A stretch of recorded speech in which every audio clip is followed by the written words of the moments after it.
Hello, hi friends, new to GH Print YouTube channel. Karnataka University Dharwad the BCom second sem business economics second question paper ಇದು NEP syllabus ದವ್ರದಂದ್ರ as a preference NEP SEP syllabus ದವ್ರಿಗೆ ಇದು useful ಐತಿ 2026 2025 word question paper ಐತಿ 2026 ನಿಮ್ಗೆ useful ಆಗ್ಲಿ ಅಂತೇಳಿ word question paper upload ಮಾಡಾಕತಿ.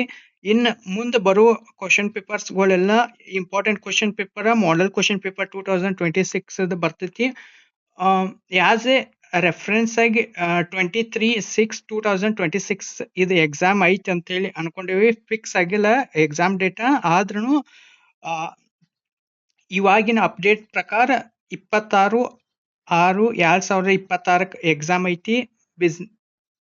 Business economics ಅಂತೇಳಿ ಇನ್ ಎಲ್ಲಾ ಸಬ್ಜೆಕ್ಟ್ ನಿಮ್ ಸೆಕೆಂಡ್ ಸೆಮ್ ಆಗಿರ್ಬೋದು, ಫೋರ್ತ್ ಸೆಮ್ ಆಗಿರ್ಬೋದು, ಸಿಕ್ಸ್ ಸೆಮ್ ಆಗಿರ್ಬೋದು, ಎಲ್ಲಾ model question paper, important question paper ನಿಮ್ದು ಕರ್ನಾಟಕ ಯೂನಿವರ್ಸಿಟಿ ಧಾರವಾಡದವ್ರದ್ದು ಕ್ವಶನ್ ಪೇಪರ್ ಎಲ್ಲ ಅಪ್ಲೋಡ್ ಮಾಡ್ತಿರ್ತೇವೆ ನಾವು. ಅದಕ್ಕಾಗಿ ಚಾನಲ್ ಸಬ್ಸ್ಕ್ರೈಬ್ ಮಾಡಿ ಇಟ್ಕೋರಿ ಮತ್ತು ನಿಮ್ಮ ದೋಸ್ತರಿಗೂ ಶೇರ್ ಮಾಡಿ. ನಿಮ್ಮ ದೋಸ್ತರು ಶೇರ್ ಮಾಡೋದಿಂತ್ರ ನಾವು ನಿಮ್ಮ ಯೂನಿವರ್ಸಿಟಿದ್ ಇನ್ನೂ ಅಷ್ಟು question paper updates, news updates, important question papers ಮತ್ತು ನೋಟ್ಸ್ ಅದು ಎಲ್ಲ ವಿಡಿಯೋಸ್ ಮಾಡಿ ಹಾಕ್ಬೇಕನ್ನಕ್ಕವಿ.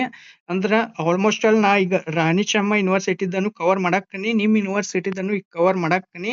ಅದಕ್ಕಾಗಿ ಇನ್ನೂ ಅಷ್ಟು ಕವರ್ ಮಾಡ್ಬೇಕಂದ್ರೆ ನೀವು ಎಷ್ಟು ಮಂದಿಗೆ ದೋಸ್ತರಿಗೆ ಶೇರ್ ಮಾಡ್ತಿಲ್ಲ ಅದ್ರ ಮೇಲೆ ಎಷ್ಟು ಸಪೋರ್ಟ್ ಮಾಡ್ತಿಲ್ಲ ಅದ್ರ ಮೇಲೆ ನಾ ಇನ್ನೂ ಅಷ್ಟು ವಿಡಿಯೋಸ್ ಹಾಕ್ತಾ ಇರ್ತೇನೆ.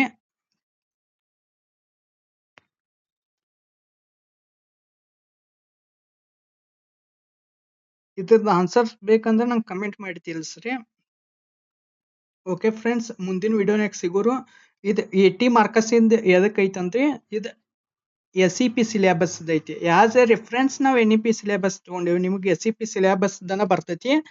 ಅದಕ್ಕಾಗಿ ಇದನ್ನ ಪ್ರಾಕ್ಟೀಸ್ ಮಾಡ್ರಿ ಅಂತ ಹೇಳ್ತಾ ಮುಂದಿನ ವಿಡಿಯೋನಾಗ ಸಿಗೋರು. Thank you friends, bye.